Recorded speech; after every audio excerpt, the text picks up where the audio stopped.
Assalamualaikum warahmatullahi wabarakatuh. Jumpa lagi bersama saya. Di video kali ini saya akan membahas updatean terbaru dari aplikasi YO WhatsApp versi 9.80. Aplikasi YO WhatsApp versi 9.80 update di tanggal 2 bulan 7 2023, dan ini fitur terbaru di aplikasi YO WhatsApp versi 9.80.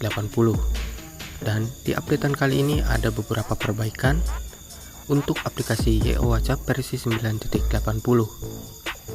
Untuk updatean aplikasi YO WhatsApp versi 9.80 masih sama dengan aplikasi-aplikasi yang lain untuk segi fitur terbarunya, mulai dari emoji iOS tahun 2023 dan masalah backup data keseluruhan.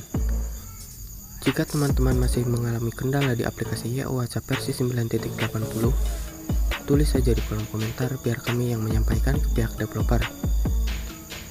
Mungkin itu saja pembahasan video kali ini dari saya, dikarenakan di updatean kali ini masih sama dengan updatean aplikasi WhatsApp yang lain atau dari developer yang lain. Tidak ada fitur yang menarik menurut saya di updatean kali ini. Saya Sunanta Wijaya, sampai jumpa di konten saya selanjutnya. Wassalamualaikum warahmatullahi wabarakatuh.